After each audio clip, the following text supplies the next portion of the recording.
Listen,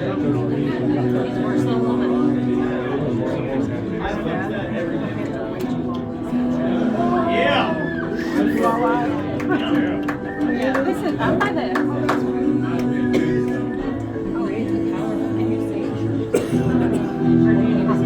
Open your eyes. Welcome to the world-renowned Carter the Great Theater. During the performance this evening, please, no photography or video recording. Tonight's featured show is about to begin. Sit back, relax, and enjoy the magic.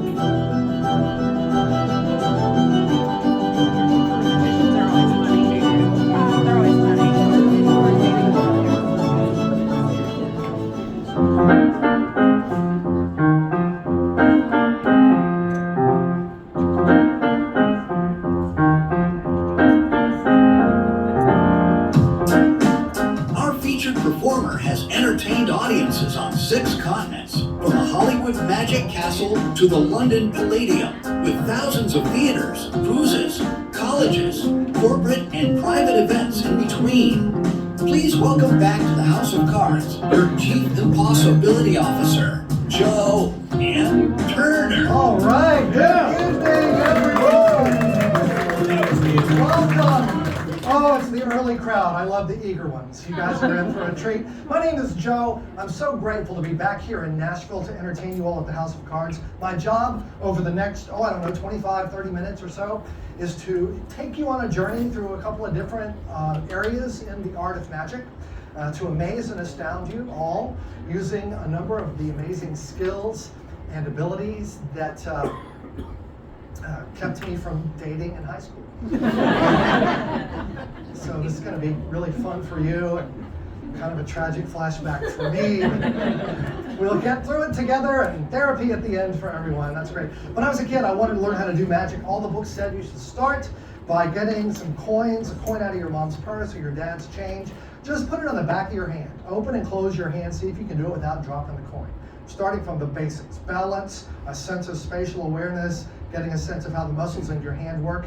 And then it said put the coin on the first finger, try to isolate the muscles in the second finger, flip it vertical and let it fall over to the other finger.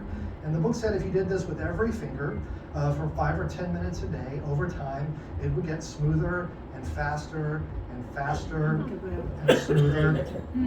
And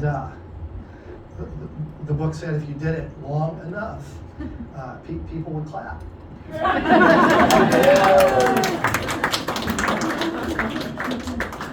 I was waiting for you, sir. All right. I'm sure I'm glad you like it. 24 minutes to go.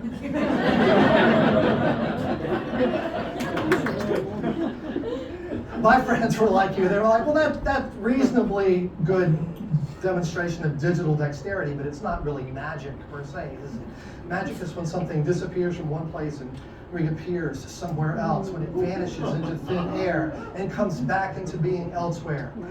My friends, like you, also reserved their clapping. They were like, Joe, clearly, there's no such thing as actual disintegration and reintegration. You're using sleight of hand. You're hiding the coin maybe between your fingers, or somehow it's going up your sleeve or something like that. It's behind your hand somehow. If only you had a barrier made of steel or titanium or silk, so that when the coin went into your hands, we would know it wasn't going through the back, it wasn't going up your sleeve.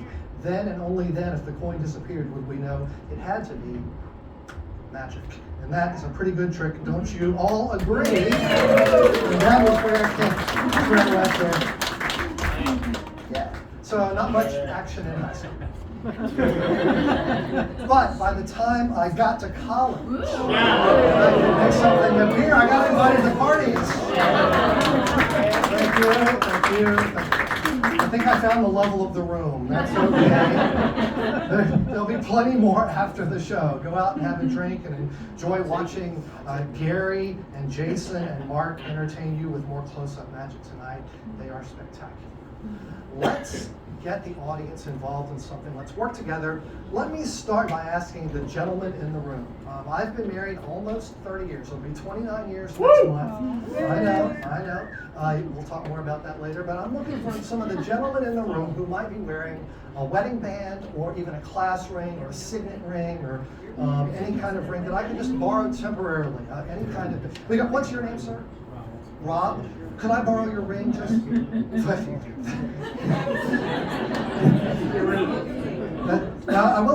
Let's go for a metal band. Let's go for a metal. Does anyone have a metallic band? We've got one here. What's your name? Hey, Ray. Kyle. That's a commitment right there. Are you okay? Kyle, thank you very much. I'm sorry? I don't know the last time I took it up. Well, I'm going to keep it on my finger for now. We're just friends. But I don't want to drop it. So we've got Kyle. How about someone over here? Is there someone who's wearing a ring that I could borrow temporarily? Maybe a gentleman right here. A signet ring. What's your name, sir? Randy. Randy. Nice to meet you. Someone over here? He's got one. You've got one. Might I borrow yours as well? What's your name, sir? Hunter. Hunter, thank you very much. I'll promise to be very careful. Oh, look, these are great. 3 different designs and styles. And you guys can see all of those. Now, here's the reason I borrowed these rings. These guys don't even know what I'm going to do. They gave it to me without even asking. I can't believe it. But they loaned me these rings. I'm going to use them to create an experience for all of us. For most of us, this is going to be a beautiful, theatrical, magical metaphor for the deep emotional importance of human connection. For 3 of the gentlemen in the room, it's going to be the moment they realize they might be going home with new people.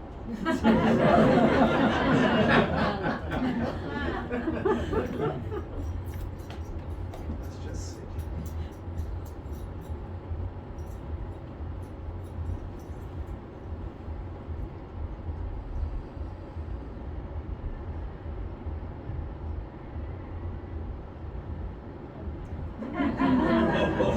Do you see your link onto the chain?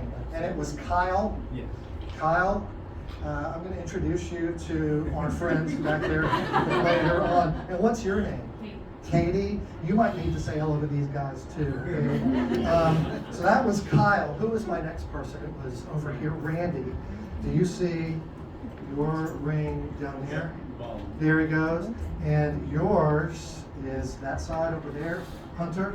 You can see that? Very good. Linked on like a chain. All right, a round of applause for those guys. Claim your rings at the host desk on the way out after I get the hacksaw guy in. No, I tell you what, I especially didn't want to meet Hunter again. He seemed like he was really a little more interested in this thing. Let me see if I can get this off. Hunter, yours was with the wide band with the 2 lines? Yes. Yeah. Let me see if I can get yours to come off so you can see.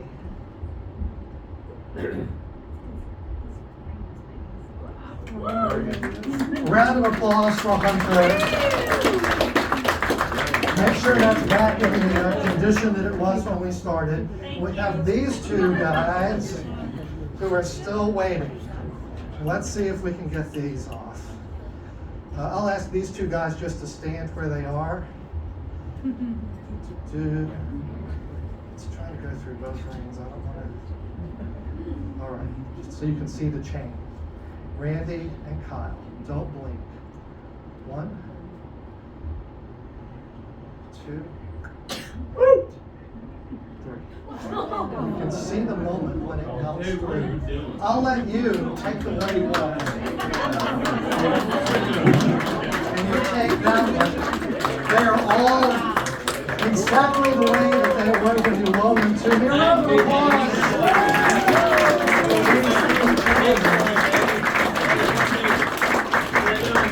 Your trust paid off. Very good. So we've explored the first branch of the illusion arts, which we might call conjuring, sleight of hand, visual kinds of traditional magic.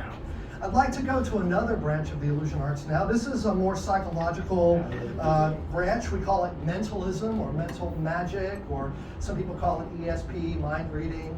I don't believe in mind reading for real, I'll be upfront. I told you I've been married almost 30 years. Those two concepts are related. But I do believe that mind reading is a very strong theatrical premise, and I believe in strong theater. So I'd ask all the ladies in the room to think, don't say anything out loud, but just think of a memory. Maybe the first little boy or other person that you had a crush on, puppy love, the first wellspring of puppy love. Maybe if that's uncomfortable to talk about with the person that you're with here tonight, then you could think of a city somewhere in the world that you might like to visit someday, or that you've already been and you have an emotional connection to. Or if you don't like those, think of a gift that you received maybe as a child or even as an adult for your birthday or a holiday or some special occasion. And if I could ask you just to write your memory down on a card, and let's ask, how about this person right here, a person with a martini is always a friend of mine. And how about, you made eye contact. What's your name? Dee, could I ask you to also do one? So we've got three people are going to write down a memory. It could be a person, the first pangs of puppy love. It could be a city somewhere in the world, or it could be a gift, a person, place, or thing. Once you've done that, please fold the card in half with the information on the inside. Put the cap back on the pen. Now, very easy. Have you done that? Fold it into quarters, and then just drop the card into my side pocket, and I'll take the pen. Thank you. And your name? Jen? Are you a one-end Jen or a two-end Jen? A two-end Jen. Nice to meet you. All right, and then up here we've got Alex. If you'll just drop that into the side pocket, and I'll take the pen, or as they say in France, le pen. I don't know if they say that, I just thought it sounded cool. And if you will, Dee, drop the card in the side pocket, and I'll take the pen. Very good. Now I need the gentleman here, Kyle. Just hold up in the air one finger straight up in the air. That's a good choice. Thank you for that. You never know. If you will, just drop that into my pocket all the way to the bottom and stir. Just mix those around. Very good. That's good. That's easy. You're gonna have to buy me a drink. All right. So here's the thing. The reason I asked him to do that is because people are like, well, she put hers toward the front, and she put hers toward the back, and maybe he would know by position whose card was whose. And I wanted it to be in an unknown position, which you've accomplished for me. Here's what I'm going to do. I'm going to try to use some lie detection to figure out whose is whose. These two are kind of stuck together. Let me just get one of them. Thank you. All right. So I'm going to open it up. I'm going to read the information that's here. And I will ask each of you if this is the thing that you thought of. You will all say no. Right? No matter how I phrase it, you'll say no. That means two of you will be telling the truth, one of you will be lying. I will attempt to identify who is lying. So the first one is a large puppy stuffed toy for Christmas. So I'm going to ask all three of you if this is your memory, and you will all say no. Jen, did you think of a large stuffed puppy for Christmas? Toy puppy. And Alex, did you think of a large stuffed puppy toy for Christmas? No. And Dee, did you think of a large stuffed puppy toy for Christmas? They're all playing this game really well. Jen, did you think of a large stuffed puppy toy for Christmas? Are you sure you didn't think of a large stuffed puppy toy for Christmas? You know, I can tell you're telling the truth. Because Dee's the liar. Dee thought of a large stuffed puppy toy for Christmas. If that is true, now, for real, raise your hand and wave it in the air. So everyone knows that that is correct. Let's give a round of applause to Dee. Let's take the next one. I won't even look at it. If you'll take that one for me, please open it up. And he's going to read it out loud in a moment. The mathematically inclined among you, my engineer friends, they've noticed that my odds have improved mathematically. Yeah, so that's good, because now I'm just working with two people, but I still have to get it right. It shows. So he's going to read it out loud. I'm going to try not to even look at you. I'll look at the floor. I'll repeat what he says. This way I can't even see the card. I can't see the writing. Just say what's written on the card. What is it? Blake Bowman from kindergarten. Blake Bowman. It's so specific. Oh my gosh. I'm not even looking. I'm just Blake Bowman from kindergarten. It's so specific. I felt like there was going to be like a height and a weight that was coming after that. All right. So let me just start. Jen, did you think of Blake Bowman? No. Alex, did you think of Blake Bowman? No. Jen, Blake, Jen, Blake, Alex, Blake. No. Okay, I think it's pretty obvious to everybody that she was trying too hard in the back, and that Alex was thinking of Blake. But can I take this? And I'm just going to give this back to Alex and let you find your own therapist. So that leaves me with obviously one person. That would be Jen. Could I ask you to help me on stage? A big round of applause for Jen. Thanks for doing it. Watch your step as you come up. So obviously, if you'll just turn and face the audience, obviously we know that the last item is yours. Right? So I'm going to let you reach back in that pocket and grab it out. Just hold it in your fist. We're never going to open it. I just want you to hold it in your closed fist. Got it? Hold it in your fist, right hand over your head or over to the side. Let's move to the right just a little bit. And think about this. I'm just going to try to zero in on exactly what you're thinking. And the first thing I can tell is it is not Blake Bowman. In fact, it's not a person at all. You've not chosen to think of a person. But I do get a sense of a personal relationship in some way. For some reason, but it's not a person. But there's a relationship happening here. Don't give me any clues. Just think about this. It's not. I'm seeing a place, but the city itself isn't part of the memory that you're focusing on. Although I'm seeing a street. For some reason, I'm seeing that there's a street involved, and there's for some reason I see a lot of people around.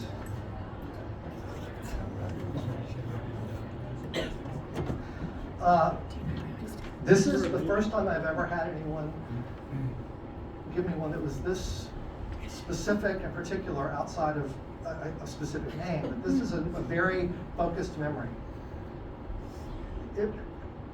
Is there a gift involved in this? No, it's not a gift. Okay. That is unusual. I'm going to go with what I've got. We'll see. Jen, for the first time, what was the memory that you had chosen at random to write down on this card? Riding my horse in a parade. So neither a person, nor a place, nor a gift.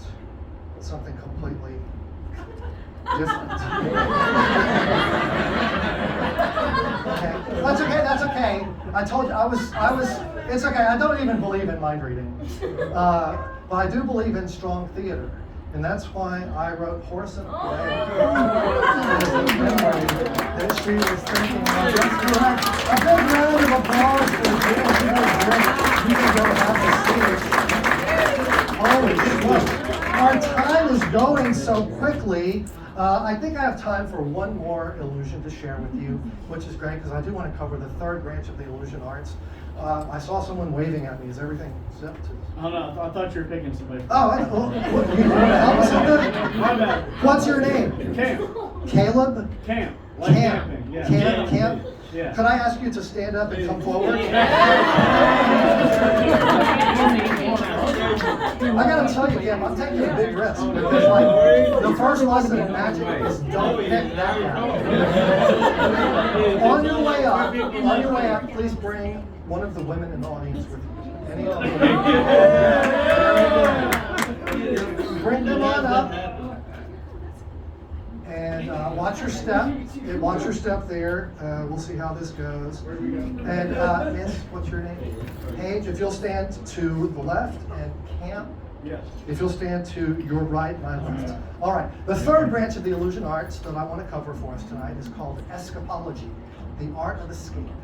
This is the kind of magic where people are bound or confined in some way, and they try to free themselves before something else happens. Right? Won't that be great? It's going to be me. Just relax, baby. It's okay. It's just okay. But in order to do this, I need to remove my jacket. So, with your permission, may I? No, but I was raised to ask. May I? Okay. I'm from Mississippi, and it's just what we do.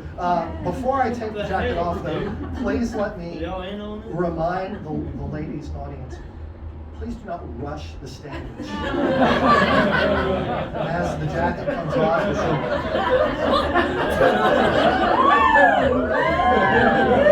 Close your eyes.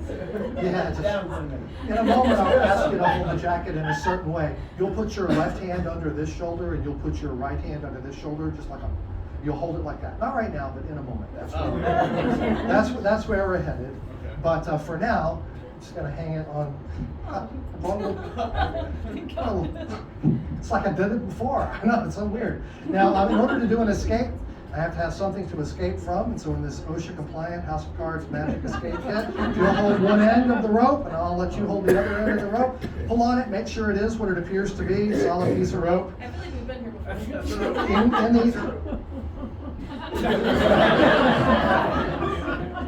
In the event I cannot free myself, Camp, I've got a pair of scissors that you can use to cut me out. I gotta tell you, I'm getting a little nervous. Okay, if you're highly sensitive to bright light or highly reflective surfaces, now is the time to cover your eyes. Because I'm going to roll these sleeves up. And I mean, what's under there is pretty frightening. I mean, look at that. Patty, you can't spray that on. You have to grow it yourself. I did. 54 years. That's good. But I just do that so you can see there's nothing up my sleeve. And we're going to take the rope, let go for now, and let go. I'm going to make a knot. You'll hold the ends. I'm going to put my wrist in there. I want you to pull it down tight. Don't just yank it. I don't want to pop a bone or anything. But just pull until it's on my skin. And now use both hands and pull it tight, steadily. Use both hands. And pull it really tight. Come on. Cinch it down. Pull it. Very good. Now, in the back, I don't know if you can see. Pull it, keep the pressure. Don't yank, but pull steady. Pull steady. Very good. That's perfect. You can see my skin is being wrenched into that knot pretty severely. That is on purpose. That means that we're almost to the bone. Pull it tighter. Very good. Now, we'll stop right there. I'm feeling it. When I flex, you can feel the tendons and stuff pulsing. That's good. That's good. Now, if you let go, because it's cotton rope, let go, you'll see that it maintains that pressure. Because I'm also perspiring just a little bit. And you said it was Paige, and we'll let you take the ends and Camp, help her. You guys are going to put another knot around my other wrist. So pull it right there. Put a knot on the wrist. Yeah, pull it tight. Tighter. Make sure there's no slack. Put your shoulder into it. There, very good. And someone put your finger on that and keep the pressure so another knot can go on top. Yeah, so that it doesn't loosen up whatsoever. Now you can see, all right, Camp, you step back over here, and Paige, you step back just a little bit. You cannot put your finger between the rope and my skin, can you? Maybe just your fingernail, but not your actual one. All right, I'm gonna let some people in the audience check out your work, and I'll let you grab the jacket and hold it the way that I showed you. All right, Kyle, if there's room, put another knot on there. I think they tied it tight enough. There should be a couple of ends hanging. Put another knot. Take the jacket off and hold it the way I should. Very good. And you can't put your finger between the rope and my skin on either wrist. And they are tied together. All right. And just under the shoulder. That's good. That's good. Just put your right hand under, just under the shoulder. Right there. Now, in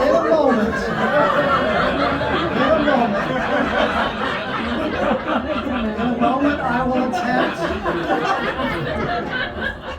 I will attempt to free myself from the impossible bonds into which I've been placed.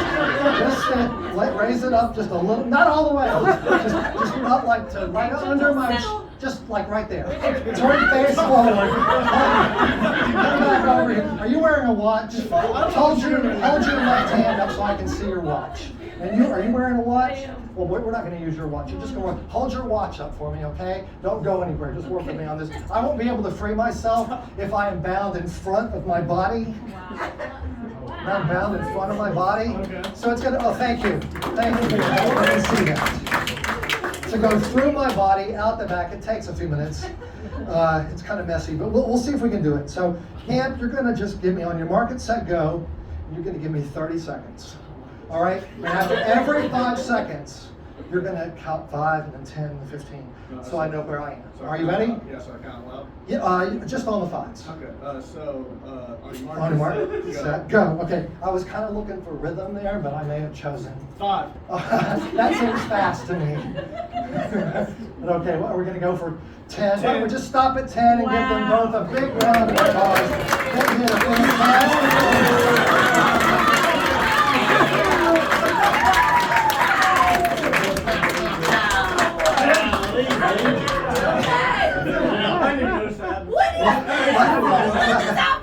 Well, I gotta tell you, Nashville, you get back here. You better grab that emergency kit. Please grab the emergency kit.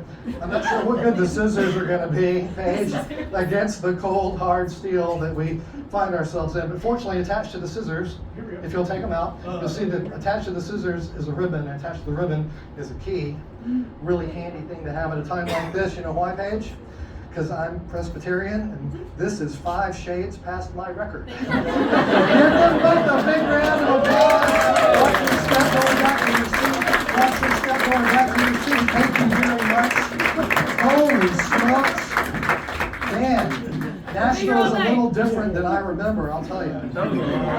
For those of you after the show who want to check out my wrists, you'll see that they did exactly what I asked them to do.